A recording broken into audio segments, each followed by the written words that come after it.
los que son aquellos que son digitales. Lo importante es diagnosticarla e interpretar lo que significa cada uno de esos valores. ¿Por qué es tan importante el diagnóstico? Porque, chicos, cuando uno le dice a un paciente, y hoy tuve un paciente justamente en mi consulta, que tenía una presión de 160, 110, sumamente alta.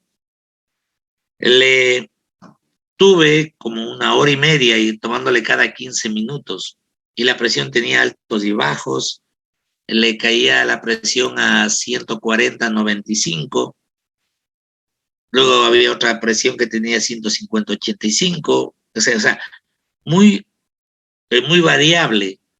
Entonces, ¿qué es lo que tomé la decisión? De solicitarle un mapa, porque era un paciente que sí podía costearse ese.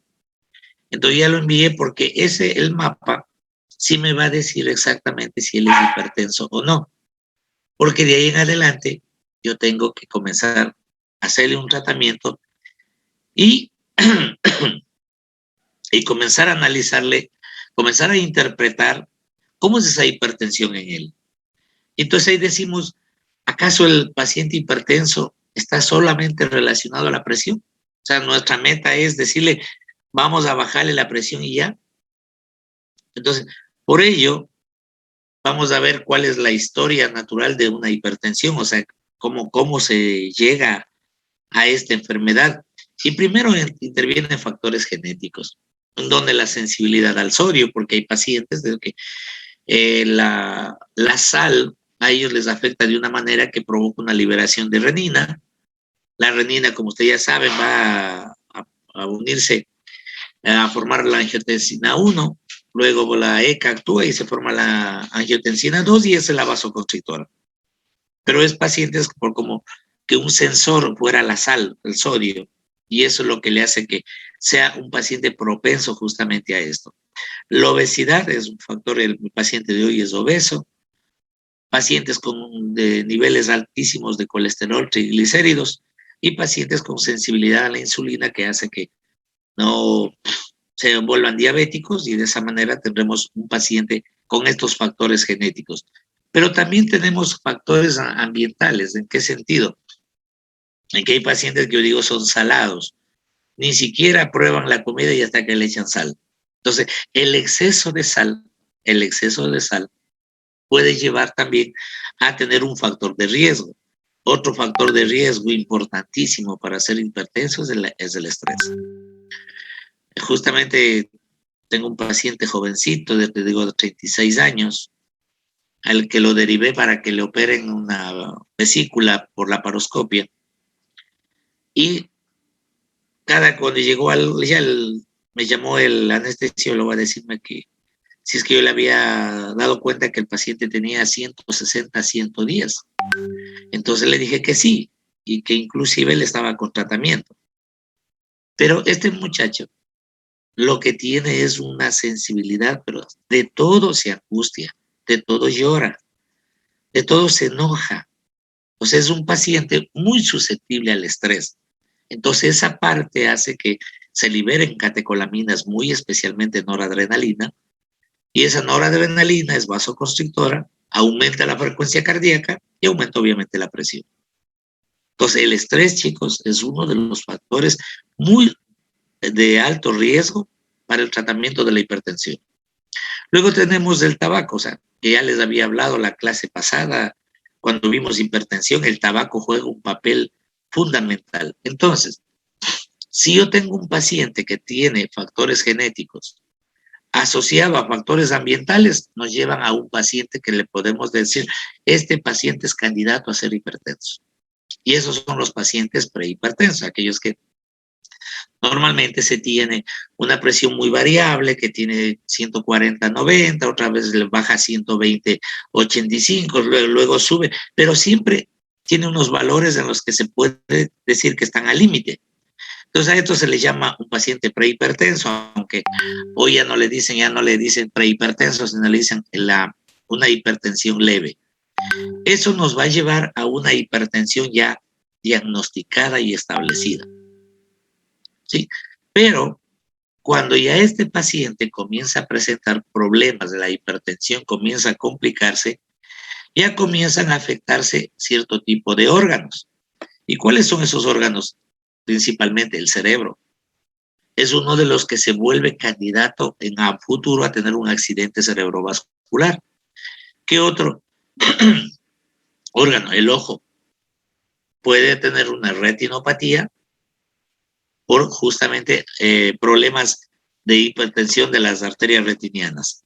El riñón, obviamente, fíjense, después de la diabetes, eh, ¿por qué tenemos pacientes que se hacen diálisis? Es justamente pacientes hipertensos mal controlados, porque afecta el riñón. Y luego el corazón se afecta y porque nos va a dar una hipertrofia del ventrículo izquierdo, por aumento de la presión, tiene que bombear con más fuerza. Eso hace que el ventrículo izquierdo aumente de grosor. Al aumentar de grosor el ventrículo izquierdo, dificulta el riego de las coronarias. Por tal motivo nos da una isquemia cardíaca y la isquemia nos va a llevar a una insuficiencia cardíaca. Miren todo el camino, el camino que sigue un paciente para volverse hipertenso y luego hipertenso complicado. Entonces vamos a ver en la siguiente diapositiva, vean las posibles complicaciones. Enfermedad cerebrovascular, una retinopatía, enfermedad renal, infarto agudo de miocardio, insuficiencia cardíaca, hipertrofia ventricular izquierda, enfermedad arterial periférica. Miren, esto ya, cuando ya uno de estos órganos se complica, ya estamos hablando de una hipertensión complicada. Y este tipo de hipertensión ya no puede ser manejado por el médico de atención primaria. Cuando usted ya tiene complicaciones de órganos vitales, ya tiene que ser derivado a un especialista para que... Entonces, ¿cuál es la función de ustedes? Tratar una hipertensión. O sea, ustedes pueden tratar una hipertensión. Pero si usted ya ve, por ejemplo, pide una urea creatinina y está elevándose los valores de urea y creatinina, quiere decir que ya hay un compromiso renal. Y a usted no lo puede manejar, o sea, ya ese es un manejo especializado. O le remite al nefrólogo, que el nefrólogo también puede manejar la hipertensión, o le remite a un cardiólogo que también lo puede manejar. Si ustedes me preguntan a quién lo remito con una urea creatinina, le remito al nefrólogo primero para luego manejarlo con alguien que me ayude a arreglar bien el riñón primero, para luego evitar que ese riñón se descompense y caiga en insuficiencia renal. Entonces ahí viene la pregunta, ¿hasta dónde reducir la presión? ¿Cómo lo vamos a reducir? Para ello, nosotros tenemos que existen varias enfermedades que van a estarle rodeando al paciente hipertenso.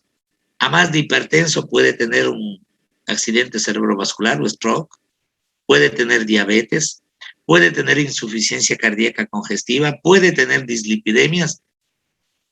Cualquiera de esas nos puede y nos llama a nosotros la atención para decir, bueno, ¿a qué nos enfrentamos? Y para ello vamos a hablar de que un paciente hipertenso tiene mucho chance de tener un accidente cerebrovascular. Por eso se le multiplica por 7 las probabilidades de que sea un paciente añoso, sea dislipidémico, sea diabético y encima no bien controlado, tiene muy alto porcentaje de tener un accidente cerebrovascular y puede quedar hemipléjico, parapléjico, etc. ¿Qué chance también tiene de tener enfermedad coronaria? Puede tener, como ya les dije hace un momento, el momento que aumenta el ventrículo izquierdo, al aumentar el ventrículo izquierdo, disminuye el riego de las coronarias y nos da un corazón isquémico. Podemos tener una enfermedad coronaria y por último también podemos tener una insuficiencia cardíaca congestiva. Miren el panorama que cuando usted vean a un paciente, especialmente que ya tenga sus años, que sea diabético, que tenga colesterol, triglicéridos altos, usted ya váyase haciendo la idea de las probabilidades que puede tener el paciente de hacer un accidente cerebrovascular, la probabilidad de que tenga una enfermedad coronaria y la probabilidad de que puede caer en insuficiencia cardíaca congestiva. Eso son el futuro de un paciente que no es controlada su hipertensión. Entonces, ¿qué ¿Cómo debemos manejarlo? Nosotros debemos manejarlo en base a las metas. ¿Cuáles son las principales metas? O sea, ¿qué es lo que uno tiene que tener en la cabeza? ¿Hasta dónde yo puedo bajar a un paciente que sea hipertenso?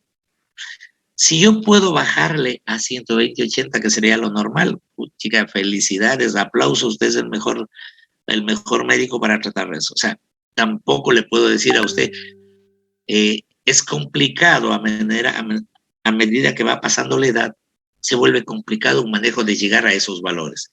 Pero una meta puede ser que sea menor a 140 y menor a 90. O sea, puede tener 130, 135, 85, 88, siempre que sea menor de 140 la sistólica y menor de 90. Entonces, si yo tengo un paciente con esos valores, puedo decir que lo tengo un paciente controlado. Eso en caso de un paciente hipertenso. Pero si además de hipertenso es diabético, tengo que fijarme una meta mayor. Y es que sea menor a 140 y menor a 80. Ojalá sea 80, ojalá sea 70. ¿Por qué razón en un paciente diabético? Porque el paciente diabético tiene problemas renales. Día a día va a tener problemas de filtración glomerular. Y si le asociamos al paciente hipertenso la presión alta, de por sí va a hacer que los glomérulos y los túbulos se comiencen a romper. Y el pobre paciente va a caer en insuficiencia renal con nefronas muertas. Pero si tengo yo un paciente que ya tiene una proteinuria mayor a 300 miligramos, tengo que la meta bajarle a 130, 80. Mire, estas son metas que uno tiene que buscar. ¿Y cómo la bajo si yo tengo proteinuria en mi paciente? Y por último, si yo tengo un paciente que sea mayor de 60 años, ¿cuál es la meta de la presión arterial sistólica? Entre 140 y 150. Esas son metas de pacientes que sean mayores de 60 años. Entonces, aquí tenemos las guías que se están dando. Justamente aquí vean las metas que estamos hablando. El GNS8, ¿qué es esto? Son agrupaciones a nivel internacional que se reúnen para buscar ver cuál es el mejor esquema de tratamiento. Y estos, miren, del 2013, son los que estamos viendo que se están utilizando, IECA o ARA2, beta bloqueantes o diuréticos más beta bloqueantes. En los IECAS no administrar la raza negra, fíjense, eso es parece que los IECAS a nivel de raza negra tienen complicaciones. Por eso es que acuérdense de esto, un IECA no a raza negra. Entonces con esto, fíjense, vamos a llegar que el tratamiento de la hipertensión arterial no es una cuestión de suerte, es una cuestión de conocimientos, es una cuestión de estudio, es una cuestión de dominar los fármacos, es una cuestión de conocerle mucho más al paciente, no solamente verle, decirle, tiene la presión alta, tómese losartán, o tómese candesartán, tómese cualquiera, o tómese un IECA, o tómese un anglodipino y ya, tómese todos los días. No. Eso lo puede hacer un chico que vende en la farmacia.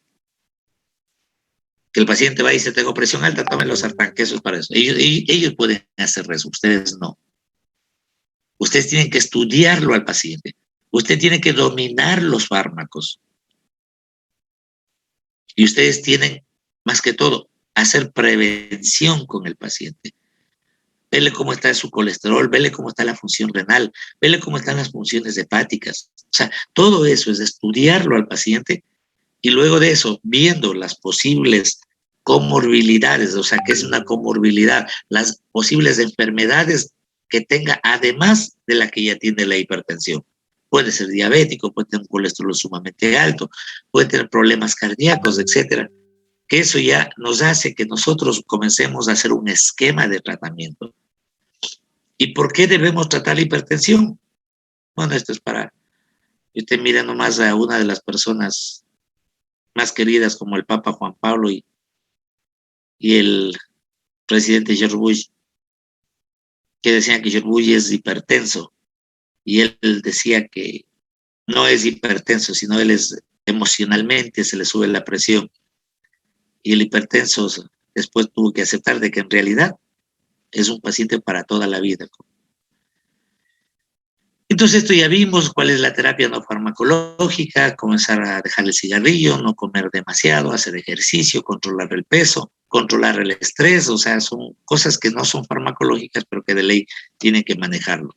Aquí tenemos una tabla que es muy bonita, que por eso le traje. Es mantener un peso corporal normal con un índice de masa corporal de 18.5.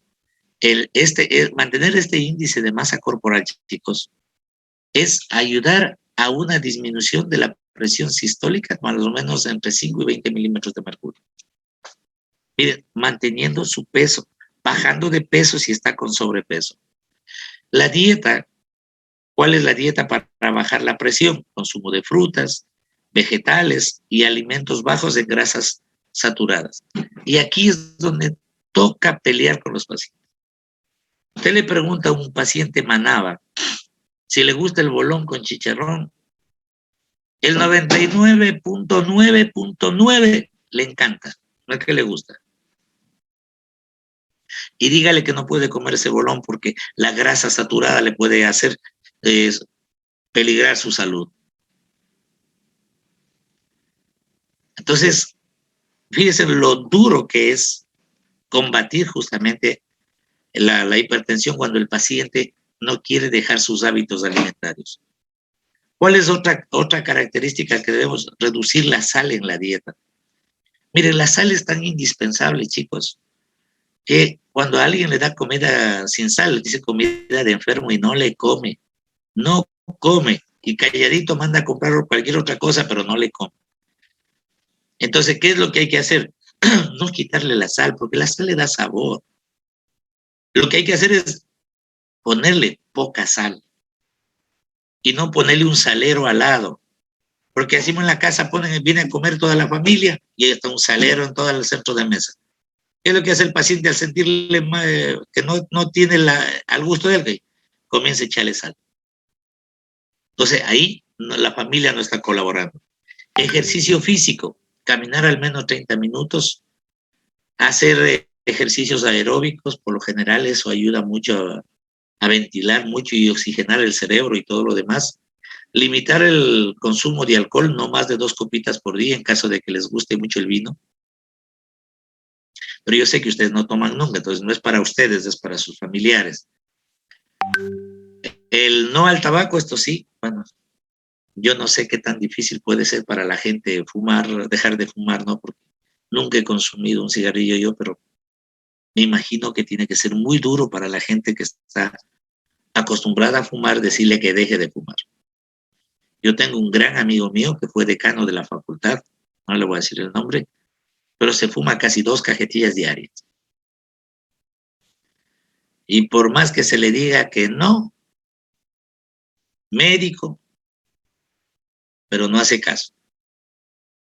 Entonces, miren que si a veces si nosotros mismos los médicos no damos el ejemplo, es difícil. Como yo, fumador o gran tomador, ¿cómo voy y le digo a mi paciente deje de fumar? Si el paciente me ve con el cigarrillo en la mano a cada rato. Digo, señor, no tome, que le hace daño. Yo estoy que me emborracho frecuentemente. Entonces no puedo hacer ese tipo de cosas ni recomendaciones. Entonces, ¿cómo ha evolucionado el tratamiento? Miren, desde el año 1954 se daba generalmente diuréticos y también se daba una monoterapia. El diurético era el que ayudaba a bajar la presión, pero se daba un diurético de asa, que en este caso ya hemos de ver la próxima clase. Los diuréticos de asa tipo furosemida son los que arrasan con todo, sacan sodio, sacan potasio, como quien dice, es un carrito loco que se toma y saca de todo.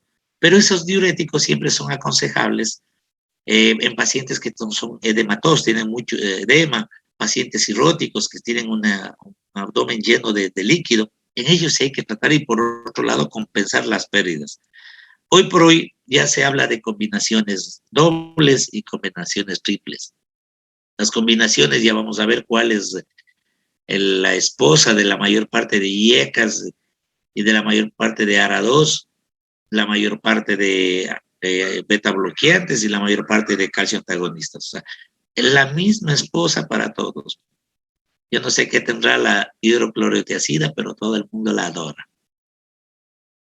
Todos los ARA2 más hidroclorotiazida, los IECAS más hidroclorotiazida, los antagonistas de calcio más hidroclorotiazida, los beta bloqueantes más hidroclorotiazida. O sea, la combinación con diurético, aunque hay otros diuréticos, la hidroclorotiazida, como ya veremos en diuréticos, es quizás la preferida para un tratamiento a largo plazo.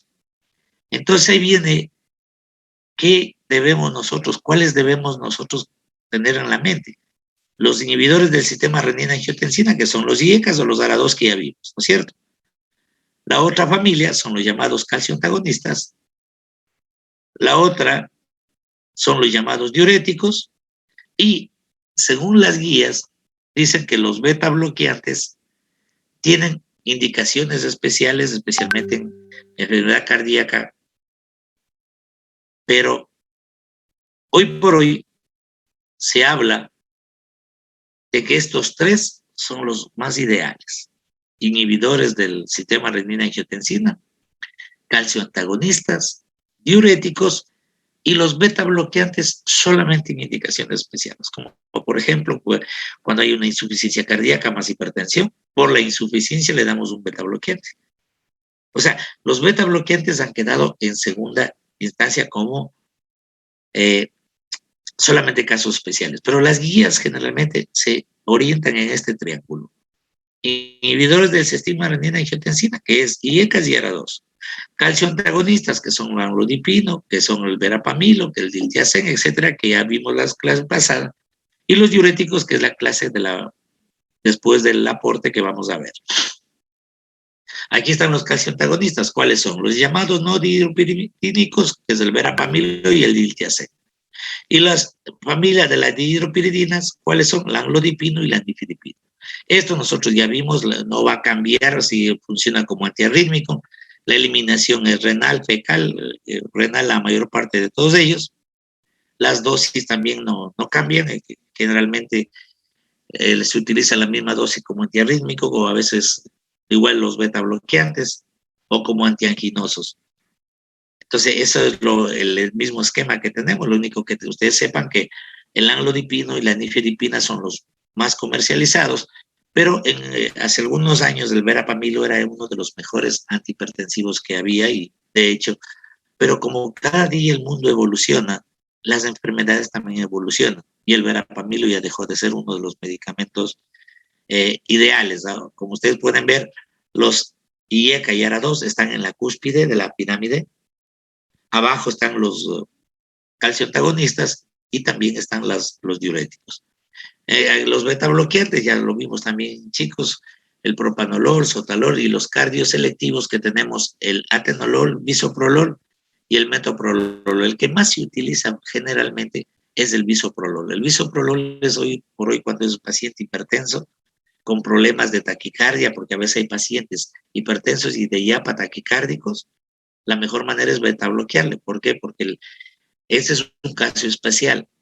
Porque si solamente fuera la hipertensión, podríamos utilizar calcio antagonistas y ECAS ARA2 y asociado a un diurético. Ese sería el esquema de tratamiento.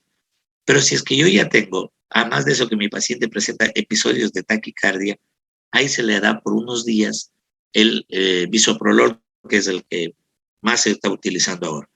Y los no cardioselectivos tenemos el carvedinol y cardioselectivos vasodilatadores del nebivolol. El nebivolol ayuda a bajar también mucho la presión cuando es rebelde, se utiliza un calcio antagonista y un beta bloqueante. Pero eso ya, estos casos muy rebeldes para manejar la presión, ya eso ya deben ustedes remitir a un especialista para que lo maneje. Inclusive a mí me toca hacer lo mismo, ¿no? O sea, yo veo que ya no me cede el paciente, pues tengo que remitirle a un cardiólogo. Aquí tenemos, fíjense, los riesgos que nosotros tenemos cuando tenemos factores de riesgo que ya vimos la vez pasada y vimos ahorita, factores de riesgo genéticos, factores de riesgo ambientales, con esta presión el riesgo es bajo. Si tengo dos factores de riesgo. Acá con esta grado 1 que tengo entre 140 y 160, el riesgo es moderado. Pero si yo tengo una presión de 160, 100, la diastólica, el riesgo es de moderado a alto. Pero si yo tengo 3 factores de riesgo y tengo una hipertensión grado 1, ya tenemos de ahí en adelante todos los riesgos son altos. Ya tenemos riesgos muy altos de presentar enfermedad cerebrovascular, de tener insuficiencia cardíaca, etc. Los factores de riesgo asociados al número a las medidas de la presión arterial hace que sea un paciente tratado con severidad. ¿Por qué? Porque son pacientes de alto riesgo. Y de hecho, hay que tipificarlo a ver si usted no tiene ateromas en las coronarias, porque eso le puede llevar a un infarto agudo de miocardio. Entonces aquí tenemos, fíjese, un esquema sugerido, y esto lo traigo copiado porque es así tal cual, porque no me puedo inventar yo un tratamiento. Y se dice, si tiene al menos 3 factores de riesgo e hipertensión leve, iniciar tratamiento con IECAS. ¿Se acuerdan que les dije yo? Los IECAS son los mejores dentro. Lamentablemente, los efectos adversos hacen que el paciente no se adhiera. De no lograr el objetivo de bajar la presión a 140, 90 o menor, se puede añadir un diurético. Y ese podría ser la hidroclorotiazida. O sea, enalapril más hidroclorotiazida. Puede ser el captopril más hidroclorotiazida. O sea, ese sí es que no logra el objetivo, no logra metas. Y de no lograr el objetivo, añadimos un tercer fármaco, que puede ser el amlodipino. O sea, podemos dar un ARA2, un diurético y un amlodipino. Y de hecho hay una tableta, un laboratorio que se llama Novartis, que tiene lo que se llama Exportjet. El Exportjet tiene las 3 cosas. Tiene un ARA2, tiene un diurético y tiene un calcio antagonista. Entonces, fíjese, el tratamiento de la hipertensión está orientado a esa pirámide. IECAS, ARA2, calcio antagonistas abajo y diuréticos. Luego, si tiene 3 o más factores de riesgo y tiene una presión alta. Porque la primera era estadio leve, es un estadio de 130, 90, 135, 90, o sea, ¿qué pasa si yo tengo 3 factores de riesgo? Iniciar de entrada, ya iniciar un tratamiento combinado. Acá estábamos, el paso 1, iniciar con monoterapia. Acá ya nos vamos a iniciar una terapia combinada. De entrada damos un enalapril con más de un diurético que puede ser clorotiazida.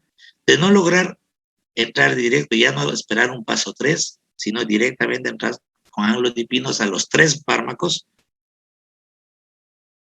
para tratarlo.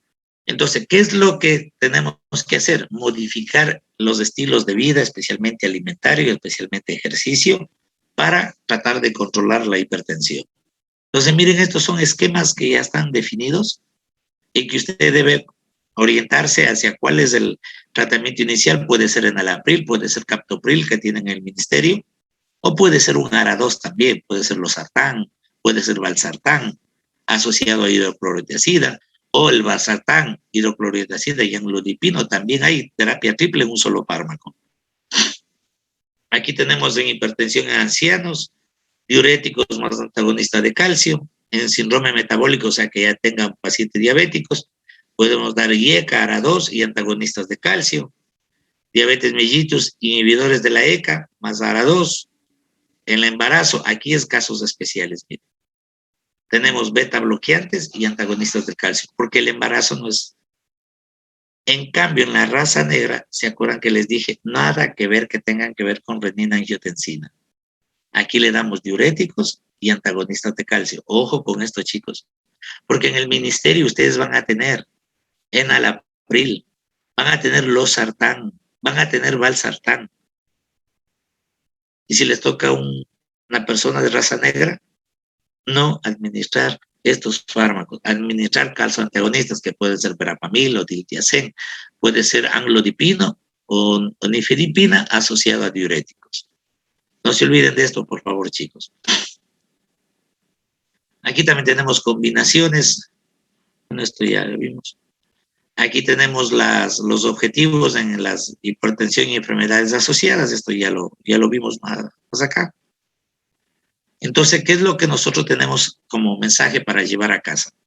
Primer nivel de atención, que soy yo, van a ser ustedes, es en una hipertensión más factores de riesgo bajo o moderado, se puede controlar como ya les indiqué, con monoterapia.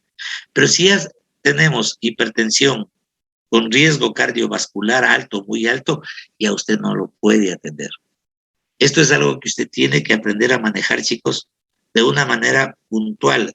Aprender qué es lo que tiene usted que hacer. Siempre estudiarle al paciente cuáles son sus factores de riesgo, sea genético, sea fumador, sea obeso, tenga dislipidemia. O sea, usted va sumando los factores de riesgo.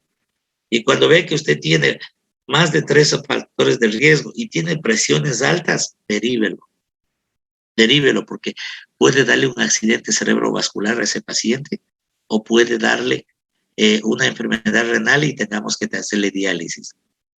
Pero si usted tiene paciente con 1 o 2 factores de riesgo y la presión leve y la presión yendo inclusive moderada, usted lo puede manejar. ¿Cuál es el esquema? Un IECA o ARA2. Segunda opción, diurético, que es hidroclorotiazida. Y tercera opción, si ya no da, es darle amlodipino, pero en una sola tableta, las 3 cosas en una sola. Sí, eso se llama una terapia triple. De no alcanzarse la meta en al menos 8 semanas, el tratamiento debe combinarse. Sí, esto es fundamental, porque no espere que eso también es otra, ¿no? Esto no es para apurados, chicos. Si usted le está tratando a un paciente y a los 8 días ya quiere tenerlo en meta, no, chicos. En meta se le da es con el tiempo. Y aquí tenemos, si usted ya tiene un tratamiento y tiene ya una meta menor a 140/90, hay que evaluarlo cada 6 meses. Y también es importante esto, por salud suya como médico, envíelo a un cardiólogo para que le hagan un electro, para controlarlo, pero eso se hace cada 3 o 4 meses. O sea que usted lo atiende en su consulta, pero lo manda a hacer un electro para ver cómo está el paciente. O sea, siempre es importante ir controlando la valoración cardíaca, pida pruebas renales, pida pruebas hepáticas. Están bien las pruebas renales, están bien las pruebas hepáticas. El electro está bien, siga. No hay ningún problema. Estamos bien controlados. Y esto es algo que se le va a presentar. ¿Qué pasa en una urgencia hipertensiva? Por lo general, les van a llamar a ustedes inmediatamente, sea en la rural o sea en la familia, que el paciente comience a tener picos elevados de hipertensión. ¿Qué es lo recomendable? Captopril, dosis de 25 miligramos o de 50 por vía sublingual de preferencia, o puede ser por vía oral. Recién después de los 15 minutos, usted comienza a tratar de tomarle la presión para ver si ha bajado. Por lo general, a veces somos apurados, como la vía sublingual, queremos que a los 5 minutos ya la presión esté controlada. No. Siempre a los 15 a 30 minutos. El amlodipino, por lo general, a 2.5 o 5 miligramos por vía oral. Este también a la 1 o 2 horas va a estar, ya tenemos acción sobre esto, ¿no? La clonidina, bueno, este sí es una vía oral también, se puede dar 0. a 0.2 miligramos. Esto a los 30 a 60 minutos ya tenemos el efecto. Pero las crisis hipertensivas por lo general se manejan con captopril y amlodipino. Este es solamente como un mensaje. Este ratoncito, si come el queso, se va a morir. El paciente hipertenso, si no es tratado, se va a morir. Ayudémoslo a salvar.